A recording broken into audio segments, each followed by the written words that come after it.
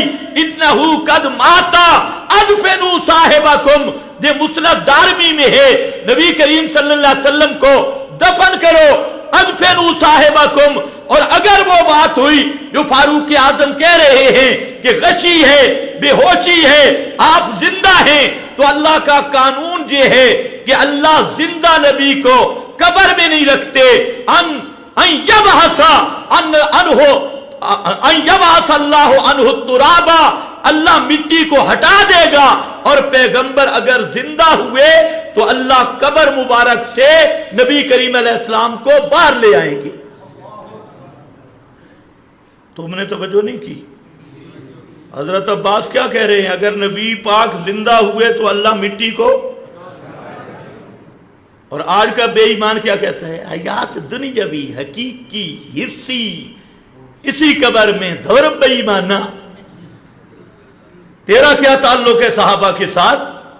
یہ نبی کا چچا ہے، اور کہتے ہیں اللہ زندہ نبی کو قبر میں نہیں چھوڑتے، اگر پیغمبر زندہ ہوئے تو اللہ باہر نکال لے آئیں گے۔ اور یہ لڑائی کر رہا ہے حیات النبی، حیات النبی، حیات النبی، یہاں تک آگے حیات النبی۔ بھئی کون سی حیات؟ وہ شہداء والی ماننا، جنت کی حیات مان نہیں، پھر دنیاوی بھی کہ حقیقی بھی تے حصی۔ ابھی ایک دجال خیبر پختونخوا میں نکلا ہے، وہ کہتے ہیں میں دیکھتے جاگتے ہوئے نبی پاک کی زیارت کی۔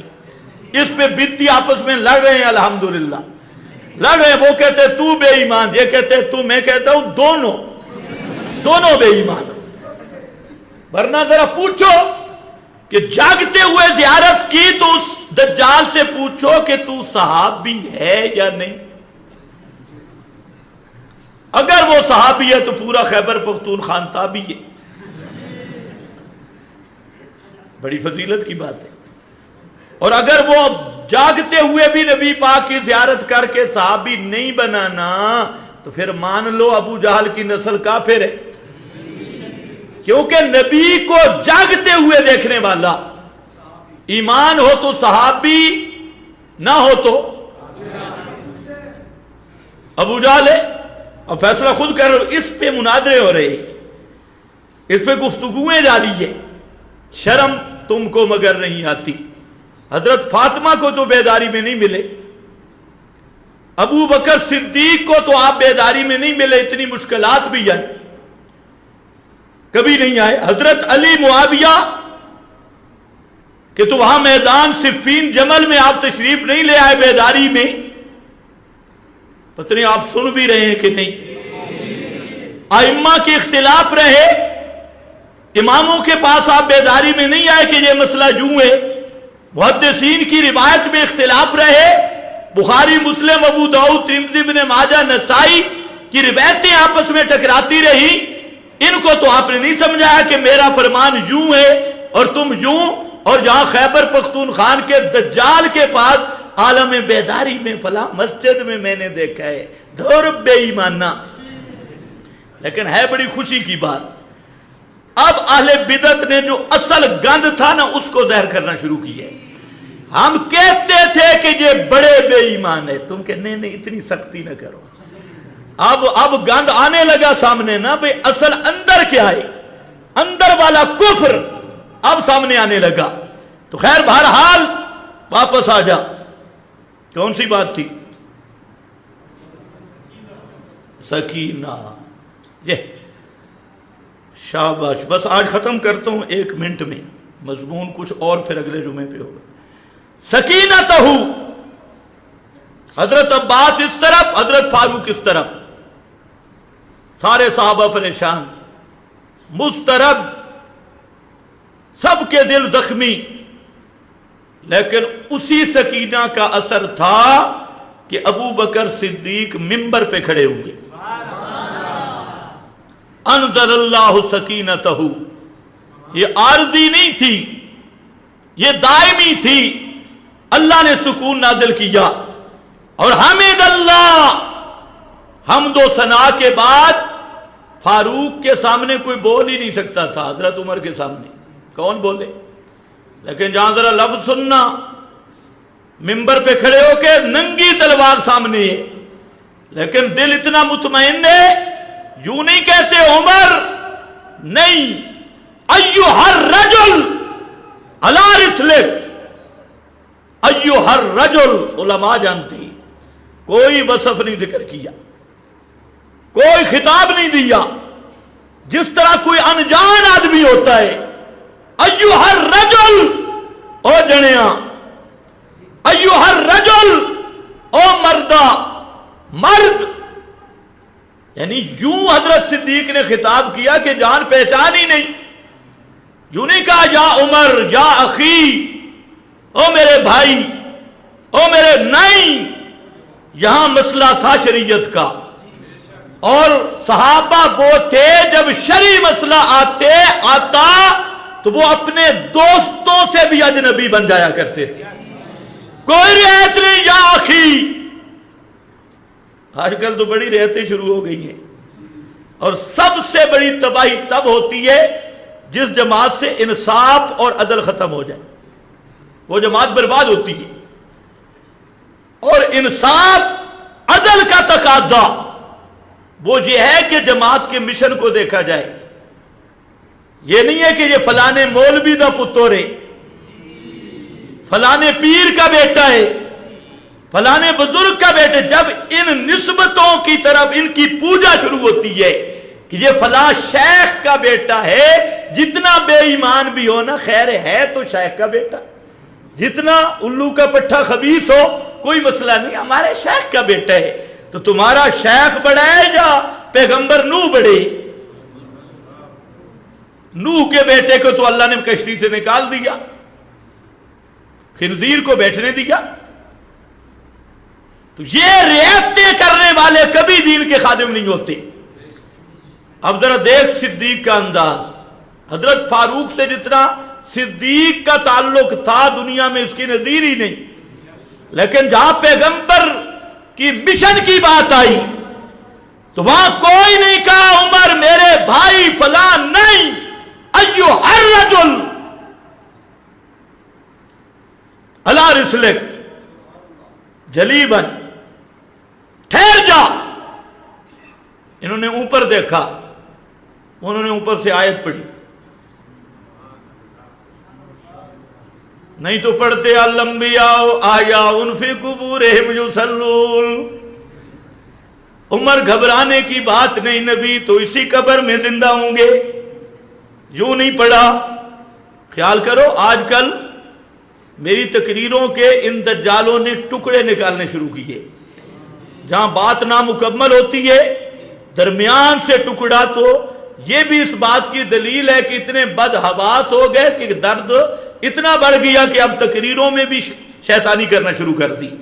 تو جتنے ساتھی ہیں اصل تقریر سن لیا کریں، ہمیں فون کرنے کی ضرورت نہیں، اصل تقریریں محفوظ ہیں تو وہ سنا کرے، ورنہ اتنے دجال ہیں وہ تقریروں کے ٹکڑے نکال کے سیاق سباق ختم کر کے اس کو چلانا شروع کر دیتے ہیں، تو اصل تقریر سنا کرو۔ تو خیر حضرت صدیق نے نہیں کہا کہ حضرت عمر پریشان نہ ہو، آپ نے تو فرمایا جو میری قبر پہ سلام پڑے گا میں سن لوں گا، تو پریشانی کی کیا ضرورت ہے؟ آپ تو جہاں آپ کی قبر ہوگی آپ درود پڑھیں گے، آپ سن لیں گے، اور عالم بیداری میں بھی کبھی کبھی آئیں گے، پریشانی کا کیا مسئلہ ہے؟ تمہیں کوئی سمجھ نہیں ہے؟ یوں نہیں کہا، بلکہ کیا کہا؟ قال اللہ انک میت و انہم میتون، انک میت و انہم میتون۔ یہ آیت پڑھی، ما محمد الا رسول قد خلت من قبلہ الرسل افئن مات او قتلا، ایتیں پڑھی۔ جب حضرت صدیق نے یہ ایتیں پڑھی جو آج اشاعت التوحید والے پڑھتے ہیں، اور للڑ بیچارے مولوی کو بخار ہو جاتا ہے. اگر آپ کو شک ہو کسی للڑ کی مسجد میں آپ نماز پڑھاتے ہوئے 2 رکعتیں پڑھو، ایک میں پڑھو انکا میتم و انہم میتون، اور دوسری میں پڑھ لو ما محمد الا رسول قد خلت من قبلہ الرسل، آپ کو مسجد سے نکال دیں گے. ترجمہ چھوڑو، یہ ایتیں پڑھی. اب حضرت فاروق اعظم سبحان اللہ، حدیث میں آتا ہے جسا علی رکبتہ، بخاری شریف، حضرت عمر اپنے گھٹنوں کے بل گر گئے. قرآن سن کر حضرت عمر اپنے گھٹنوں کے بل گر گئے. رکبتہ قرآن سن کر فاروق اعظم اپنے گھٹنوں کے بل گر گئے، نیچے گر گئے. اگر کوئی پاکستانی مولوی ہوتا تو وہ کہ اچھا میں نے نہیں سمجھا، تو نے زیادہ سمجھا ہے، مجھے قرآن نہیں آتا تجھے زیادہ آ گیا ہے، قرآن پڑھ کے لوگوں کو گمراہ کرتے ہو. آج کل تو یہ کہتی ہیں، لیکن وہ پیغمبر کا شاگرد تھا اور کان وقافا لکتاب اللہ. فاروق اعظم کی یہ شان تھی، کان وقافا لکتاب اللہ. قرآن کی آیت جہاں آ جاتی تھی فاروق اعظم رک جاتے تھے. وقافا لکتاب اللہ کا ایک معنی یہ ہے وہاں ٹھہر جاتے تھے. گرے، پھر منبر پہ آئے، دوسرے دن منبر پہ آئے بخاری شریف، اور اب شروع کرتے ہیں رحم اللہ ابا بکر، اللہ رحمت کرے ابو بکر صدیق پر، میرے قدم بھی ڈگمگا گئے تھے. حضرت صدیق اکبر اللہ کی رحمت کا بادل بن کے برسا. اور یہ جو انہوں نے ایتیں پڑھی، کہتے ہیں خدا کی قسم میرے ذہن میں نہیں تھی، مجھے تو یوں محسوس ہوا کہ یہ ایتیں اب نازل ہو رہی ہیں. یہ ایتیں میرے ذہن سے نکل گئی تھی. ابو بکر صدیق پہ خدا کی رحمت ہو، انہوں نے پڑھ کے مسئلہ سمجھا لیا. لوگ کہتے ہیں صحابہ کا اختلافی مسئلہ ہے. میں نے کہا اختلاف تھا لیکن ختم ہو گیا. کوئی تمہیں پتہ نہیں چلا؟ اختلاف ہوا لیکن دوسرے دن فاروق اعظم نے یہی ایتیں پڑھی، اور اس کے بعد بخاری اٹھاؤ، پورے مدینے کی گلیوں میں جو صحابی بھی گزر رہا تھا 1.25 لاکھ صحابہ کی زبان پہ جاری تھا انکا میتم و انہم میتون. سب صحابہ انہی آیات کو پڑھتے ہوئے گلیوں میں گزر رہے تھے. جس گلی میں بھی جاتے سب یہی پڑھ رہے تھے انکا میتن و انہم میتون. یہی ایتیں پڑھ رہے تھے. شکر بان للڑ کوئی نہیں تھا، نہیں تو یہ تو ادھر ہی مر جاتا. انکا میتن و انہم میتون سن کر پورے مدینہ اور مدینہ میں آنے والے صحابہ، بخاری پڑھ رہا ہوں، سب کی زبان پہ یہ ایتیں آ گئی. تو انزل اللہ سکینتہ، یہ وہی سکینہ تھی جو صدیق کے قلب اطہر پہ اتری، اور اسی سکینہ کا اثر تھا سب صحابہ پریشان ہو گئے. حضرت فاروق اعظم بھی پیچھے ہٹائے کہ مانعین زکوٰۃ کے ساتھ قتال نہیں کرنا، فلانے کے ساتھ نہیں کرنا، کیونکہ اے شہداء کلمہ گو بے ایمان ہے، یہ کلمہ پڑھنے والے ہیں. حتیٰ کہ فاروق اعظم نے حدیث بھی پیش کی، روایت بھی پیش کی، لیکن صدیق نے کہا سبحان اللہ، یہ وہ سکینہ اکیلا صدیق، اور ہر طرف سے فتنے، اور صحابہ مشورہ دے رہے ہیں فاروق اعظم کہ تھوڑا جیا جھلی بن، تھوڑا سا نرمی کرو. فاروق اعظم کا مشورہ، لیکن بعد صدیق انزل اللہ سکینتہ، اس سکینہ کا یہ اثر تھا کہ فاروق اعظم کو حضرت صدیق نے گرج کے کہا کہ فاروق جاہلیت میں تو بڑا بہادر تھا، خوار فی الاسلام، اور اسلام ہی ڈھلا ہو گئی ہیں، وہاں تو بڑا جری تھا، یہاں کمزور ہو گیا. اور پھر کہتے ہیں کعبہ کے رب کی قسم، اگر جنگل کے درندے مدینہ میں آ جائیں اور ہماری مائیں بیٹیوں کو جہاں پر مدینہ میں آ کر کھانا بھی شروع کر دیں، کعبہ کے رب کی قسم میں زندہ ہوں، اجن کا سو انا حیون، میں زندہ ہوں، اور پیغمبر کے دین کو کمزور کیا جائے، پیغمبر کے دین پہ حملہ کیا جائے، یہ نہیں ہو سکتا۔ اور حضرت صدیق نے تلوار لہرائی اور فرمایا میرے ساتھ ایک بھی نہ ہو، میں اکیلا صدیق ہر دشمن اسلام کے خلاف لڑوں گا۔ فاروق اعظم کہتے ہیں بھئی ہم نے سنا شرح اللہ لی صدری، اللہ میرا سینہ بھی کھول دیا۔ پھر سارے صحابہ اکٹھے ہو گئے، تو یہ تھا انزل اللہ سکینتہ علیہ وآخر دعوانا